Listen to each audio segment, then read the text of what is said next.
నమస్తే, welcome to Andhraprabha. నేను సంతోష్. తెలంగాణ రాష్ట్రంలో మరోసారి గ్రూప్ 2 పోస్ట్పోన్ అయింది.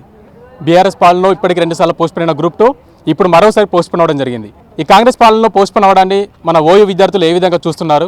At the same time TSPSC కూడా ప్రక్షాళన చేస్తామనే హామీ ఇవ్వడం జరిగింది. సో టీఎస్పీఎస్సీ ప్రక్షాళన అవుతుందా? రేవంత్ రెడ్డి ఇలాంటి సూచనలు విద్యార్థుల దగ్గర తీసుకొని పనిచేస్తే బాగుంటుంది. టీఎస్పీఎస్సీలో చేయాల్సిన మార్పులు ఏంటి? టీఎస్పీఎస్సీ టోటల్ ప్రక్షాళన కోరుకుంటున్నారా ఓయూ విద్యార్థులు, లేదంటే ఏమైనా మార్పులు చేర్పులు కోరుకుంటున్నారా? ఒకసారి ఇక్కడ లైబ్రరీకి రావడం జరిగింది. ఓయూ లైబ్రరీ దగ్గర మనం ఉన్నాము. ఇక్కడ చాలామంది స్టూడెంట్స్ కూడా మనతో మాట్లాడడానికి రెడీగా ఉన్నారు. ఇప్పటికే చాలామంది ప్రిపేర్ అవుతున్నారు, గ్రూప్ 2కి ప్రిపేర్ అవుతున్నారు, గ్రూప్ 1కి ప్రిపేర్ అవుతున్నారు. ఒకసారి వాళ్ళతో మాట్లాడే ప్రయత్నం చేద్దాం. మీ పేరు? నా పేరు రాజు. నేను ఉస్మానియా యూనివర్సిటీ స్టూడెంట్ని. మేము ఇప్పుడున్న కొత్తగా వచ్చిన ప్రభుత్వానికి ఒకటే డిమాండ్ చేస్తున్నాం.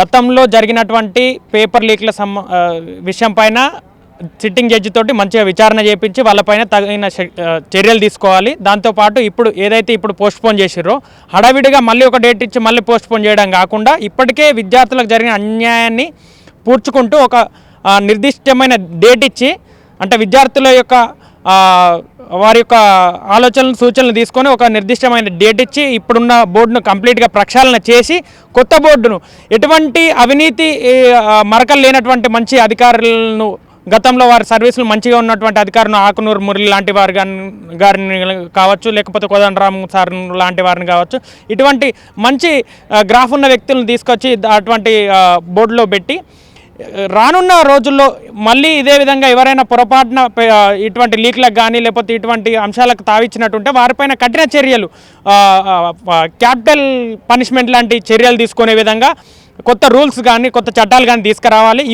ఇప్పుడు చేసినటువంటి గతంలో చేసిన జనార్దన్ రెడ్డి హయాంలో చేసినటువంటి తప్పుల ప్రతి అంశం పైన సిట్టింగ్ జడ్జి తోటి విచారణ జరిపించి వారిపైన చర్యలు తీసుకోవాలి.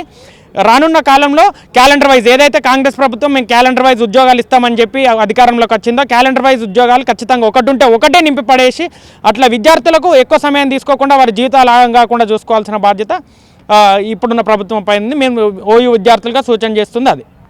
సో ఇప్పటికే గవర్నమెంట్ కూడా టీఎస్పీఎస్సీ సంబంధించి ప్రక్షాళన చేయాలి, కొత్త టీఎస్పీఎస్సీ ఆర్గనైజ్ చేస్తామని చెప్పడం జరిగింది. ఎట్ ద సేమ్ టైం నిరుద్యోగ వృత్తి కూడా మేనిఫెస్టోలో మాట్లాడడం జరిగింది.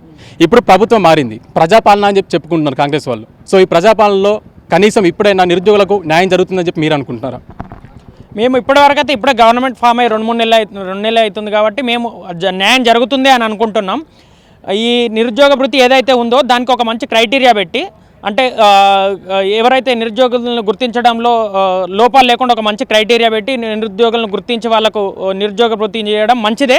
అలాగని జీవితాంతం అట్నే నిరుద్యోగ వృత్తి ఇచ్చుకుంటూ ఉద్యోగాలు వేయకపోకుండా వాళ్ళని సోమరిపోతులు చేయడం లాంటి చర్యలు చేయకుండా ఒక సిస్టమేటిక్ వేలో చేస్తే మాత్రం మేము యాక్సెప్ట్ చేస్తాం దాన్ని.